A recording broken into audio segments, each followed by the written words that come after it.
नमस्कार, आप सभी का स्वागत है प्रोजेक्ट वन ऑनलाइन चैनल में। तो वापस से हम आ चुके हैं द लिविंग वर्ल्ड चैप्टर के साथ में और ये होगा हमारा लास्ट लेक्चर। ये हमारा 7वां लेक्चर है और इसमें हम सब कुछ कंप्लीट कर लेंगे।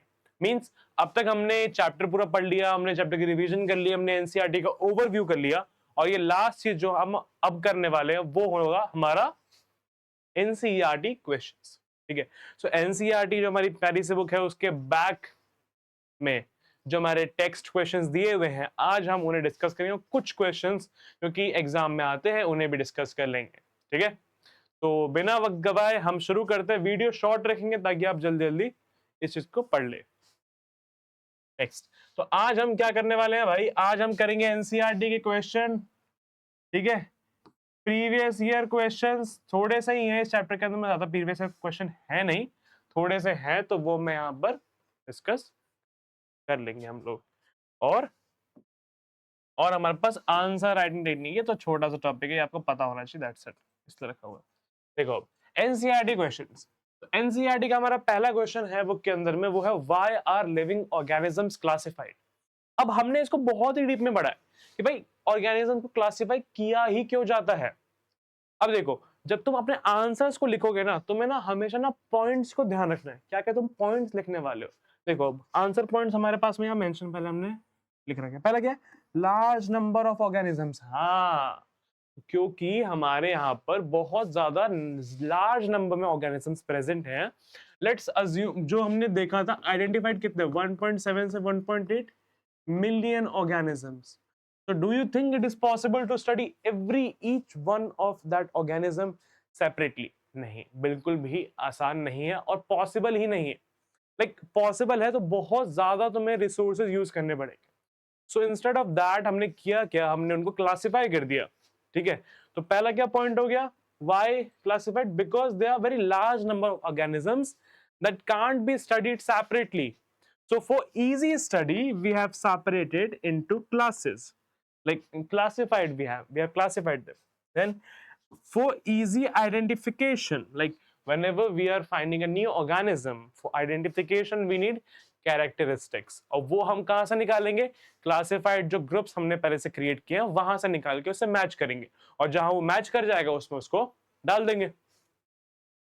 अंडरस्टैंडिंग रिलेशनशिप्स, क्लासिफिकेशन जो होता है वो इसमें भी हेल्प करता है ताकि हम फाइलोजेनी को समझ सके, ऑर्गेनिज्म जो है वो कैसे लिंक्ड है, कैसे उनके बीच में एवोल्यूशन हुआ, कैसे वो साथ में इवॉल्व हुए। इस चीज को समझने के लिए ये जो हमारा फाइलोजेनी होती है इसमें भी क्लासिफिकेशन बहुत मेजर रोल प्रोवाइड करता है। तो ये आपके एक्सपेक्टेड आंसर पॉइंट्स हैं, आप इसमें से आंसर बना के लिखोगे।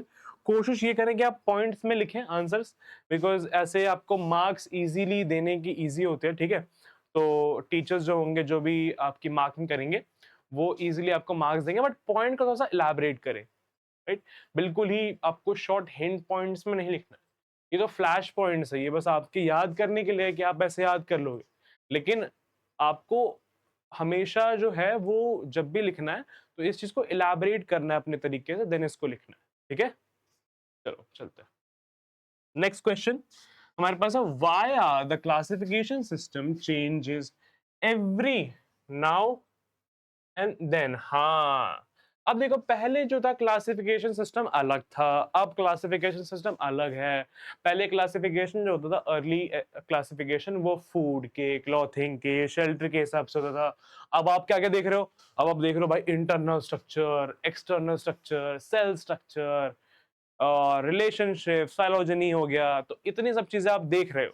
रीजन क्या है इसका, बिकॉज न्यू डिस्कवरीज हुई ना, नए ऑर्गेनिजम्स मिले, हमें बेटर अंडरस्टैंडिंग मिल रही है अब, क्योंकि अब हम ज्यादा डीप में, ज्यादा फैक्टर्स को जब अपने उसमें ज्यादा फैक्टर्स को हम देखेंगे तब हमें क्या होगा कि उसके बारे में ज्यादा नॉलेज मिलेगी। तो क्लासिफिकेशन सिस्टम का चेंज होना और नए नए फैक्टर्स पर फोकस करना एक बहुत ही बेनिफिट का पॉइंट है। और क्योंकि हमारे पास में एडवांस टेक्निक्स आ गई बहुत सारी, इसलिए भी क्लासिफिकेशन सिस्टम चेंज हो गया।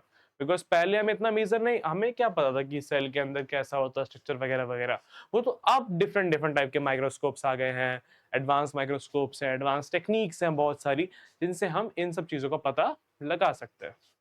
ठीक है, next, What different criteria would you choose to classify people that you meet often? हाँ, ये तो बहुत तुम्हारे बस का हो गया कि ना, अब मुझे बताओ कि ना जब जब तुम नए नए लोगों को मिलते हो, तुम कौन कौन सा क्राइटेरिया देखते हो, ये तुम्हारे ऊपर है, तुम जो चाहो वो लिख सकते हो, तुम्हारे मर्जी के ऊपर है। बट जनरली अगर हम बात करें तो हम उसके फिजिकल ट्रेट्स देखते हैं कि उसकी हाइट कितनी है, आईज का कलर कौन सा है, हेयर कलर कौन सा है, फेस का स्ट्रक्चर कैसा है, राइट? फेस का स्ट्रक्चर, बॉडी का स्ट्रक्चर कैसा है, ये सब चीजें देखते हैं हम जब भी हम किसी नए इंसान से मिलते हैं। देन उसका हम बिहेवियर देखते हैं कि बिहेवियर कैसा है, मतलब बहुत सॉफ्ट स्पोकन है या फिर बहुत रूड है, या फिर क्या हो सकता है वो थोड़ा सा एरोगेंट है या बहुत हम्बल है, लोगों से अच्छे से बात करता है, ये सब देखते हैं। और हम उसका ऑक्यूपेशन भी देखते हैं ना कि वो काम क्या करता है। कोई इंसान काम क्या करता है, इससे उसके बारे में बहुत कुछ पता चलता है। तो ये भी एक क्लासिफिकेशन का तरीका है जो हम अपने दिमाग में खुद ही कर लेते हैं कि भाई ये इसमें अच्छा है, ये उसमें अच्छा है, ये उसमें अच्छा है, ये उसमें अच्छा है, ऐसे क्लासिफिकेशन। और ये हम खुद करते हैं, सोचो। और साइंटिस्ट भी ऐसे ही क्लासिफिकेशन करते हैं ऑर्गेनिजम्स का।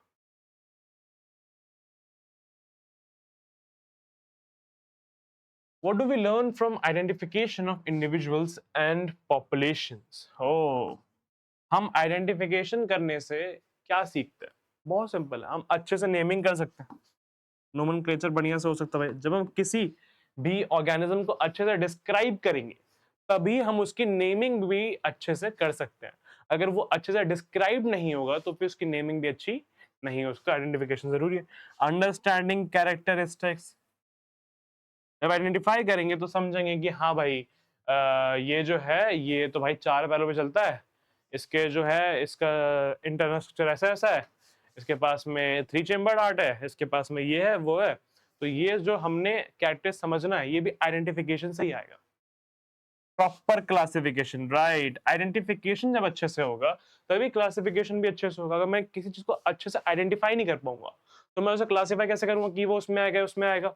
जब मैंने देखा ये ट्रेट है, इसका ये जो ट्रेट है ये इस ग्रुप से मैच कर रहा है, तो मैं इसको इसमें डाल दूंगा ना। ये हुआ कि जब मैं उसको आइडेंटिफाई अच्छे से करूंगा तो मैं उसे क्लासिफाई भी अच्छे से करूंगा। ठीक है, नेक्स्ट हमारे पास है, given below is the scientific name of mango, identify the correctly written name. अब देखो इसके लिए तो मैं आपसे आता हूँ कि ना आप जाओ और कमेंट में लिखो, ये हमारा ऑप्शन 1 है और ऑप्शन 2, टाइम्स टाइम देख लो आप। टाइम्स टाइम डाल के आप ना कमेंट में मेंशन करो कि कौन सा सही है इन दोनों में। आप बताओ, आपको मैं कह रहा हूँ 5 सेकंड का टाइम, जल्दी पॉज करो, जाओ आंसर करो। 1, 2, 3, 4, 5। चलो देखो, अब देखो हमने जो रूल्स पढ़े थे नेमिंग करने के, वो क्या थे कि पहला नेम जो होता है वो होता है जीनस नेम, दूसरा होता है स्पीशीज। अच्छा हाँ भाई, ये तो जीनस है, ये स्पीशीज है, ये जीनस है, ये स्पीशीज है। और क्या था, हाँ, जब प्रिंट होगा तो इटैलिक्स में होगा। हाँ है तो इटैलिक्स में, तो डेटा तो है ये है इटैलिक्स में, हाँ है इटैलिक्स में। जीनस का पहला जो लेटर होगा वो कैपिटल होगा। जीनस का पहला लेटर क्या है? कैपिटल। यहाँ पे क्या है? कैपिटल। स्पीशीज का जो पहला लेटर होगा वो क्या होगा? स्मॉल। स्पीशीज क्या है यहाँ पे? स्मॉल। यहाँ पे अरे यस, फंस गए ना, यहाँ पे स्मॉल नहीं है तो ये वाला गलत है और ये वाला सही है। यहाँ पर क्या है? स्मॉल। तो ये वाला जो हमारा ऑप्शन है वो सही है, बी वाला 2 नंबर जो है वो सही है। क्योंकि जब भी हम स्पीशीज का नाम लिखते हैं तो उसका जो पहला लेटर होगा वो कैसा होगा? वो स्मॉल होगा। यहाँ पे स्मॉल आई है और यहाँ पे big. Next easy question, define a taxon, give some examples of taxa at different hierarchical levels। देखो टैक्सन बहुत सिंपल, हमने देखा था taxon is a unit of classification. ठीक है, अब वो क्लासिफिकेशन जो होती है वो रैंक वाइज होती है, सीरीज वाइज होती है। हमने इसकी डेफिनेशन पिछले लेक्चर्स में भी देखी हुई है और अपने बुक में भी देखी होगी कि हमने समझा टैक्सा, टैक्सॉन और टैक्सोनॉमी में कितना अंतर है। टैक्सॉन जो होगा वो एक यूनिट ऑफ क्लासिफिकेशन है बेसिकली, और ये जो होती है ये हमारी किसी रैंक को डिनोट करते हैं, जैसे कि हो गया स्पीशीज और जीनस। वहीं पर टैक्सा जो होता है इसका प्लूरल है, बट जब ये डिफरेंट लेवल पे एग्जिस्ट करता है तो taxa is like anything. Taxa can be very broad animal और taxa can be very specific like dog. Dog is what? बहुत स्पेसिफिक बोल दे कि डॉग है भाई, टैक्सा। डॉग भी एक टैक्सा है और एनिमल्स भी एक टैक्सा है। अब एनिमल्स तो एक बहुत ब्रॉड चीज होगी, एनिमल्स में कितनी सारी चीजें आ गई, और डॉग में क्या है, बहुत स्पेसिफिक है, डॉग भी टैक्सा है। मैमल्स भी टैक्सा है, मैमल्स तो एक फाइलम हो गया, फाइलम नहीं, मैमल्स क्या हो गया, क्लास। मैमल्स तो एक क्लास हो गई ना, क्लास। हाँ, कॉर्डेटा भी एक टैक्स है, कॉर्डेटा हमारा फाइलम हो गया।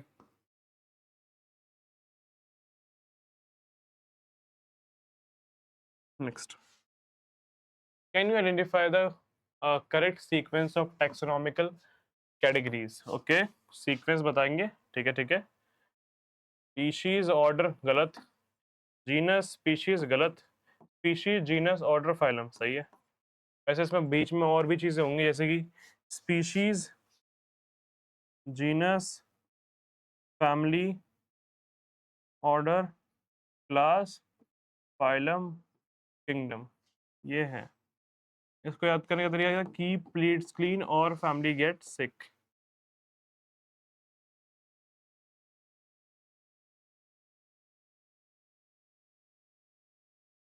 Next, define and understand the following terms. ये आपको बुक में मिल जाएंगे। फाइलम क्या होता है, क्लास क्या होती है, फैमिली क्या होती है, ऑर्डर क्या होता है, जीनस क्या होता है, बुक में से आप लिखोगे।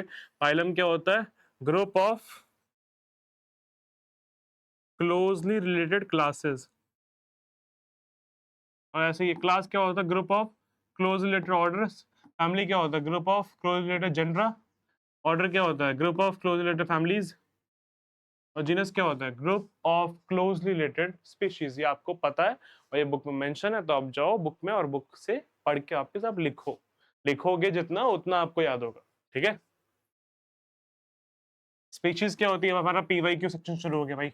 स्पीशीज क्या होती है, डिफरेंट काइंड ऑफ ऑर्गेनिजम्स बोल देंगे हम, डिफरेंट काइंड ऑफ ऑर्गेनिजम्स।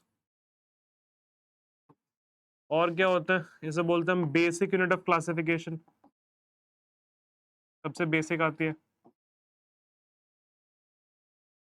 और क्या होती है भाई, species. Species is very specific, बोलेंगे मोर सिमिलैरिटीज, वेरी वेरी स्पेसिफिक। और क्या हो सकता है, लोएस्ट कैटेगरी इन हायरार्की। तो ये सब हमारी स्पीशीज की डेफिनेशन है। एग्जांपल क्या हो गया, स्पीशीज कैसे हो गया, इंडिका स्पीशीज है हमारे पास में, और हमारे पास में लियो स्पीशीज है, टिग्रिस स्पीशीज है। What is binomial nomenclature? A naming system, naming of organism using two words. One, first is genus name and second is specific epithet.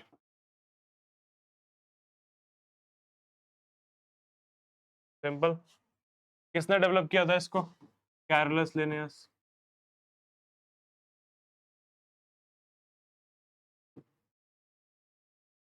एक्सोनॉमिकल hierarchy क्या होती है, लिख के दिखाओ भाई।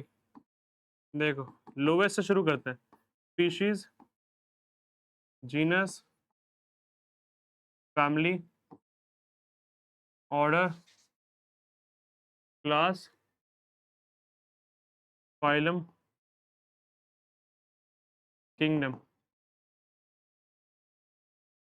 जैसे जैसे आप इस तरफ बढ़ते हो, क्या होता है, सिमिलैरिटी जो होती है वो क्या होती है, डिक्रीज होती है, और डाइवर्सिटी क्या होती है, इंक्रीज होती है। ठीक है, नेक्स्ट चलते हैं।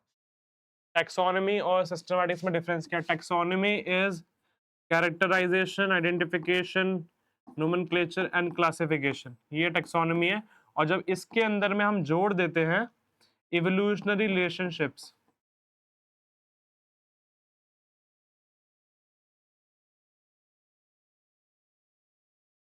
तो उसे बोलते थे सिस्टमैटिक्स, सिंपल। ठीक है, चलो।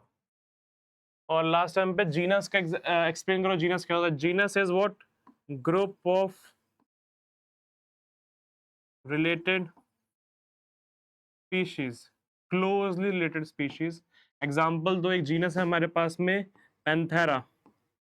पैंथेरा जीनस के अंदर में 3 स्पीशीज है, लियो, टिग्रेस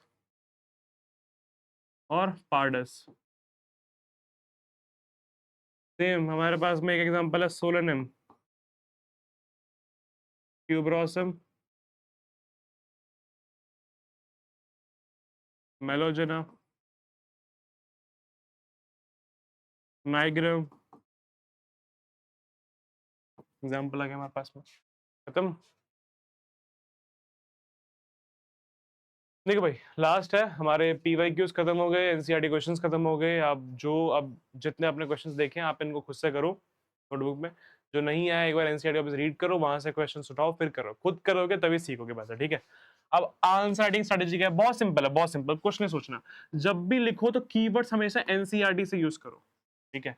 जैसे कि बाइनोमियल नोमेनक्लेचर हो गया, सिस्टमैटिक, टैक्सोनॉमी, टैक्सॉन, टैक्सा, ये सब जो कीवर्ड्स है ना, ये सब तुम एनसीईआरटी से यूज करना है हमेशा, ठीक है। राइट, पॉइंट्स, पॉइंट्स लिखो, पॉइंट्स, पॉइंट्स के मार्क्स मिलते हैं, पैराग्राफ्स नहीं। और give example whenever possible. Yes, जब भी तुम्हें लगे कि एग्जांपल हो सकता है मुझे आता है, भाई तुम एग्जांपल लिख दो, ठीक है। एग्जांपल लिख दो, बिकॉज एग्जांपल लिखने से कुछ एक्स्ट्रा तो नहीं होगा, मतलब मार्क्स नहीं कटेंगे तुम्हारे। बट अगर एग्जांपल लिखोगे तो मार्क्स मिलने की पॉसिबिलिटीज है कि भाई वहां पे अगर जरूरी होगा तो एग्जांपल अच्छा है कि है तो है, बढ़िया। तुमसे पूछा जीनस नेम, तुम लिख दो 2 एग्जांपल, भाई तुम्हें आता है तो है, लिख दो, कोई दिक्कत नहीं है, ठीक है। चलो, इसके बाद हमारा ये जो लेक्चर है ये यहाँ पे खत्म होता है, और चैप्टर भी पूरा यहाँ पर हमारा समाप्त, ठीक है। तो आपसे मिलते हैं हम नेक्स्ट चैप्टर में, binomial nomenclature, sorry biological classification, ठीक है। बायोलॉजिकल क्लासिफिकेशन चैप्टर नंबर 2 हम मिलेंगे नेक्स्ट लेक्चर में। अब तक के लिए आपसे अलविदा लेते हैं, धन्यवाद, thank you, keep learning and growing, thanks.